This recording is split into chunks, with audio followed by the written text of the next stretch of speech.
Hello, my name is Geraud Neema. I'm the Africa editor of the China Global South, and welcome to this China in Africa discussion that you're gonna have today. And today it's gonna be another short one that I make, but it's something that comes out of the current news of event that's happening on the continent. For those who've been following, today we are Monday, the 27th of January. For those who've been following the situation in the eastern part of the DRC, the M23 rebellion backed by Rwanda has seized the city of Goma in the eastern part of the DRC. So yesterday, Sunday afternoon in New York, there was this emergency meeting of the United Nations Security Council talking about the crisis in the eastern part of the DRC. And of course, the DRC was represented by its foreign affairs ministers, and different ambassadors in New York were also present. So some of you may wonder how this is related to China and China-Africa story. But it's quite simple why it's related to China-Africa, because something really got my attention. It was when I was watching and listening the Chinese ambassador to the United Nations, Mr. Dai Bing. He made his comment regarding the situation, calling for DRC, calling for people to neighboring country to respect DRC sovereignty, calling for the ceasefire, the respect of the ceasefire, calling for the M23 to back away from the city of Goma. That was before the city of Goma falls into the hands. And I don't believe that he mentioned Rwanda specifically as responsible of backing the M23. What he mentioned, he said that any foreign intervention for support for armed group in the DRC needs to be stopped. And as I was watching that, I got really not shocked because I'm Congolese, but I got really surprised on how much China has managed over the years. I don't know if I've done this video before because I was planning to do this video and I don't think I've done it. But how much China has managed to stay away from the debates and the tension between the DRC and Rwanda around the crisis that's happening in the eastern part of the DRC. The DRC for so long has been criticizing United Nation, the United States, the United Nation, the UK, France, the EU regarding their slow approach regarding Rwanda, how they were not condemning Rwanda. That was 2020 and 2022. How they were not much more vocal about Rwanda, what Rwanda is doing in the eastern part of the DRC. Later on in 2023, we start listening and seeing the UK, the United Nations, the US, and everything really starting to vocalize that Rwanda is responsible behind the M23 rebellion in the eastern part of the DRC.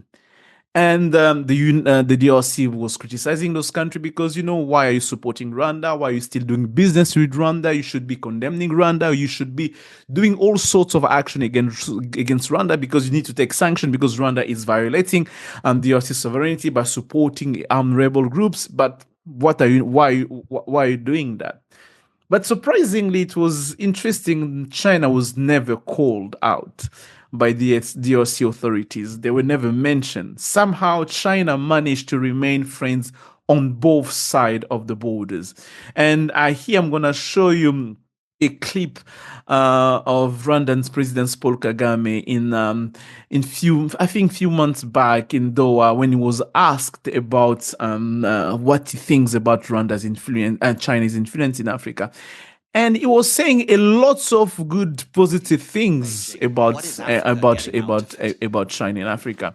Well, thank you. First of all, let me say China rising is a good thing, and that depends on its rising maybe with others. So how it conducts the business is very important, how it relates, how it cooperates with other countries, and most especially the African countries, as you raised. So it's a good thing. And there is a history between China and Africa for many years that goes back many decades, when Africa was, most of the countries on the continent were getting independence. had a lot of support from China at the time. Now, the cooperation is presents more value in terms of trade, investment, and to the point, I specifically give you an example. When there was removal of tariffs recently, we have seen. So yes, there you have where Paul Kagame is really praising China's influence on the continent, and it really got me thinking the whole situation on how China managed to pull that ability to stay friends with two fighting countries, two warring countries on the continent, and it's done that with Egypt and Ethiopia on the good issues. But in those situations like this, you can't fail but just think that how is that possible? How is that the DRC is not calling out on China? How they're not mentioning China? China has huge interest in the DRC in terms of in the mining sectors, and China is DRC first trading partners in terms of export and import. China is also doing business with Rwanda at the same time, and Rwanda's president Paul Kagame had a lot of good things to say about China. And it's really, I posted it on Twitter. I posted the question in French, trying to understand what was happening, how China managed to stay away from the debate. And of course, a lot of Congolese were also unhappy why China is doing that, how China is not taking much more a stronger stance for the DRC against Rwanda, how China is really doing this equilibrium approach to the situation where one country is actually addressing another country and why it's not being vocal around that. But as you can say, China is really remaining faithful to its positions of non-interference and abiding to international law and norms, but at the same time also being really attached to real politics, managing to stay friend on both sides and maybe hoping to keep on winning on both sides. But this is just it was a food for thought for us to look into China's approach in those kind of situations. You being, if you're in Africa, and when you look at situation like this, you're just gonna find yourself eventually in situation like this where China is going to play both sides at the same time. We also saw that in the case of Benin and Niger, where China tried to pull the equilibrium game between Benin and Niger, not to frustrate any other country. But I think it's really reflective of China non-interference policy. It's also reflecting on China needs or China goals to be friends to everybody at the same time. But is it going to work on the long term? Is it going really to be viable on the long term? Given that in certain regions, you're going to have both neighbors fighting, and at some point, are you going to take side? Or are you just to remain neutral? Or are you going to try to be a peacekeeper by being friends on both sides? And are you still able to remain friends on both sides at the end of the day? In the case of DRC and Rwanda, we can see that China so far is managing to remain friends on both DRC and Rwanda. But as for me, my biggest surprise was the fact that the DRC never called out on China in that situation and say, you know what, we would like you to take a much more stronger vocal stance against Rwanda.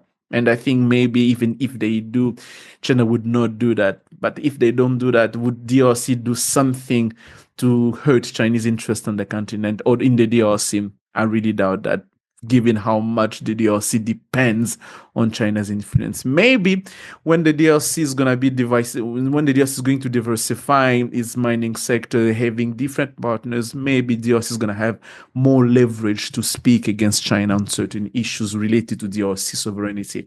But for now, we haven't seen that happening, and we're going to have to see how the situation unfold. But so far, China is remaining friends on both Rwanda and the DRC in the eastern part of the DRC in the crisis that's happening there.